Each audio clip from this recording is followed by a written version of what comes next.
Assalamualaikum warahmatullahi wabarakatuh. Salam kader 4, 5, dan 6 Madrasah Mu'allimin Muhammadiyah Yogyakarta. Apa kabar siswa kader 4, 5, 6? Sehat? Alhamdulillah. Dan Ustadz pun di Mu'allimin dalam kondisi sehat walafiat. Pada pertemuan kali ini kita akan membahas tentang masalah teknis penulisan naskah khutbah Jum'ah. Nah, berkaitan dengan ini, para siswa sekalian, memang berkaitan dengan untuk menulis naskah, itu banyak literasi, banyak cara, banyak metode yang tentunya perlu kita telaah bersama. Nah, mungkin Ustadz pada kesempatan kali ini hanya menyampaikan, dan ini bisa menjadi salah satu metode yang tentunya bisa kita laksanakan di dalam menulis naskah khutbah Jum'ah. Yang pertama, berkaitan dengan menulis naskah khutbah Jum'ah ini, tentunya langkah-langkahnya pertama harus memilih topik tadi itu, tema, judul yang ingin kita tulis. Nah, di dalam memilih judul di sini, para siswa sekalian bisa secara instan mencari topik dan naskah sekaligus di majalah, koran, atau internet langsung jadi. Itu atau disebut bahasa kita yang sering dengar itu kopas, copy paste, tidak usah mikir, tidak usah apa-apa. Nah, maka pragmatis, tidak memuaskan tapi. Karena bagi seorang ilmuwan, berkaitan dengan penulisan khutbah di sini adalah kita ingin juga berkarya, baik secara tulisan maupun secara lisan, yang ingin disampaikan kepada orang lain supaya orang lain juga tertarik dengan apa yang sedang kita laksanakan. Ada kepuasan memang kalau nanti kita menulis dengan sendirinya, dan sementara kalau kita hanya copy paste agak kurang puas. Nah, yang kedua, melalui proses kreativitas kita, betul-betul dari awal sampai akhir itu kita menulis, cari judul, produk sendiri, idealisme, maka hasilnya akan sangat memuaskan.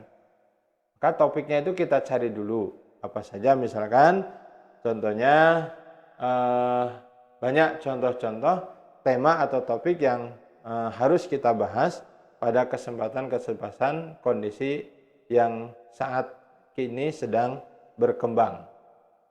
Yang saat ini sedang berkembang. Nah, ini topik yang perlu kita fokuskan dulu.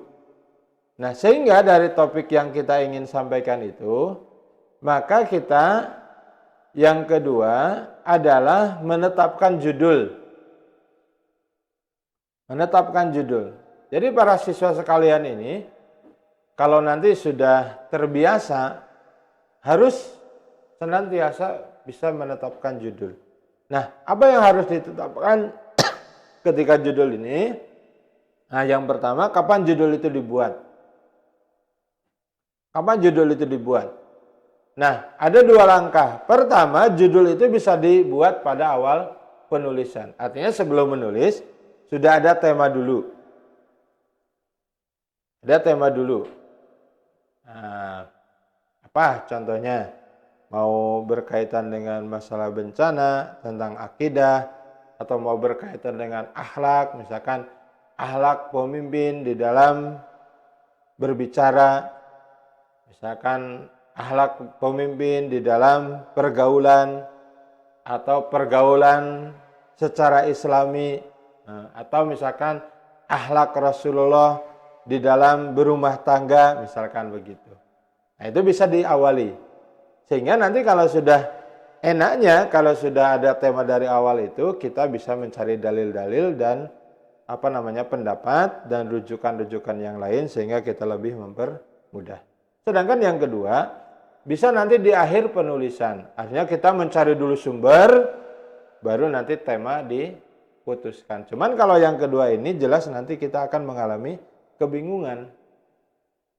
Walaupun sumbernya sudah ada, sudah banyak, tapi temanya juga belum bisa ditentukan sehingga nanti akan kalang kabut. kurang fokus terhadap apa yang kita akan tulis. Maka lebih baik usulkan Ustaz itu menggunakan cara yang pertama. Kita buat dulu tema, kemudian baru menulis teks khutbah Jum'ah atau teks pidato yang akan kita sampaikan.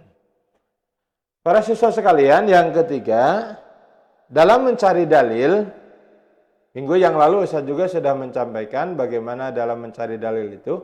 Tetap yang pertama, dalil itu harus rujukannya Al-Quran dan hadis dulu. Ya, Al-Quran dan hadis terlebih dahulu. Kemudian yang kedua baru nanti merujuk kepada sumber-sumber yang lainnya.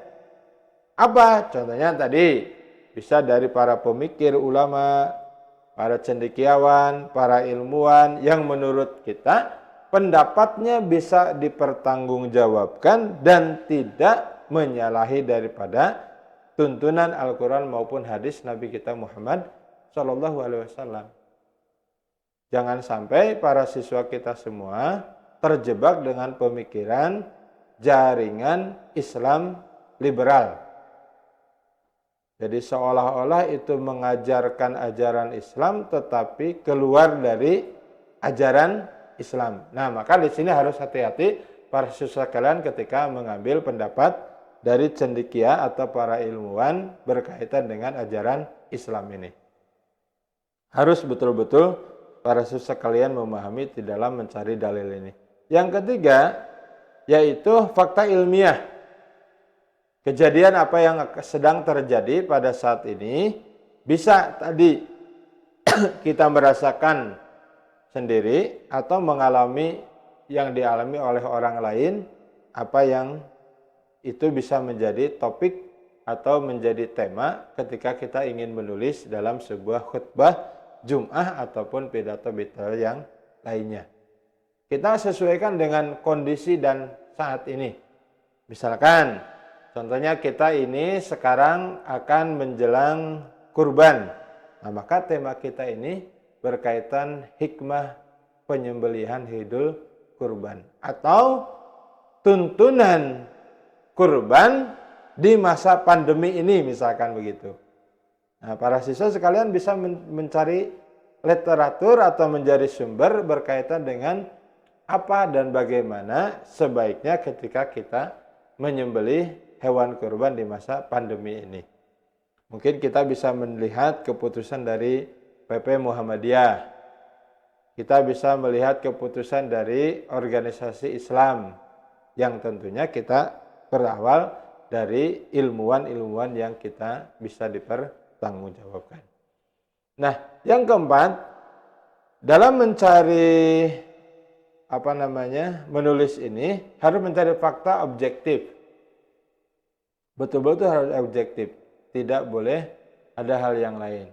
Pertama, yang sesuai dengan topik judul kita ini. Nah, yang kedua, dari ragam media pers, dari menyaksikan sendiri, dari mengalami sendiri. Jadi ketika kita ingin menulis itu, harus ada sumber hukum di mana kita ingin menulis. Nah, para siswa sekalian, tadi berkaitan dengan tema untuk kita menulis, ya, tentukan dulu. Maka para siswa kalian harus mengikuti perkembangan zaman. Gitu. Jadi minggu ini apa yang terjadi, minggu besok kira-kira apa yang terjadi. Nah, maka ceramahnya harus diusahakan berbeda antara khutbah yang minggu ini dengan khutbah yang akan datang karena tentunya zaman dan kondisinya pun berbeda. Nah, sekarang bagaimana cara memulai menulis? Yang pertama, orang menulis itu sudah terbiasa. Mungkin sudah banyak latihan menulis, maka dia akan mengalami sangat mudah, kemudian modalnya juga banyak dengan cara banyak membaca. Orang yang suka membaca itu, maka nanti akan mengalir begitu saja. Jadi tema-temanya itu mudah. Bahkan orang itu kalau sering membaca itu, dia akan mengalami perkembangan yang lebih mudah lagi. Sehingga nanti orang lebih banyak tertarik karena sumber yang dia sampaikan itu banyak. didapati sehingga dia akan menyampaikan lagi kepada orang lain sebagai informasi lebih lanjut. Yang kedua, bagi orang yang tidak terbiasa maka akan mengalami kesulitan dan mungkin ini akan terjadi putus asa. Akhirnya bagi yang kedua ini akhirnya apa yang terjadi? Copy paste. Bukan berarti copy paste itu tidak boleh, tetapi secara keilmuan orang sekarang harus berkembang. Maka harus punya karya sendiri. Nah, maka untuk itu lebih baik dengan menggunakan teknis yang pertama dalam penulisan itu yaitu membuat hasil karya sendiri, temanya sendiri, kemudian kita mencari rujukan dan sumber-sumber dari yang lain supaya kita banyak masukan. Nah, maka di sini ada salah satu ungkapan innamal usri yusra. Dari kesulitan itu pasti akan mendapatkan kemudahan. Jadi memang kita harus sulit-sulit dulu. Itu harus sulit dulu. Baru nanti akan terbiasa untuk bisa menulis. Yang keenam, memperkuat tulisan. Jadi dari latihan, kemudian kita menulis, maka akan terbiasa lagi. Orang akan melihat sejauh mana kemampuan kita menulis. Maka untuk memperkuat tulisan ini yang pertama, peka terhadap penggunaan bahasa Indonesia yang benar. Nah, ternyata kita juga harus berlatih bahasa Indonesia. Maka kenapa kita belajar bahasa Indonesia?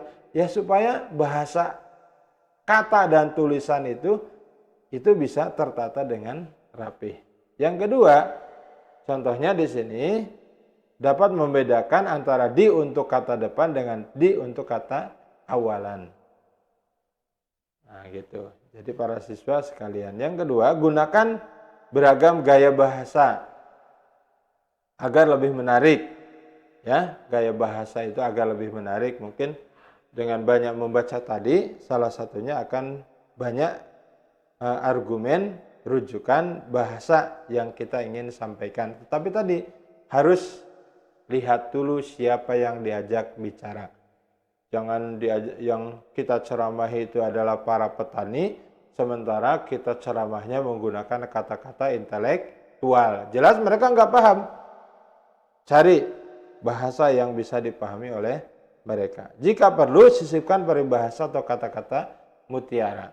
Entah itu mahfuzat, entah itu apa gitu. Nah, itu yang bisa menarik mereka. Walaupun bisa diambil dari hadis Nabi yang bisa menarik di kalangan masyarakat. Memilih pengantar, penutup dan doa khutbah.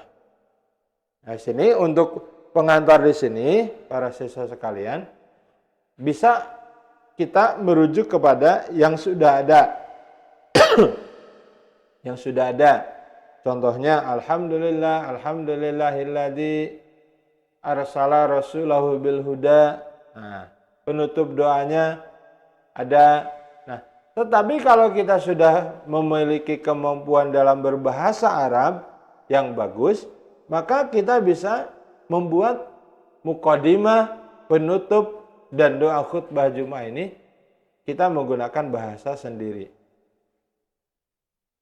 Menggunakan bahasa sendiri dengan bahasa Arab yang kita buat sendiri, tapi ini harus memiliki kemampuan.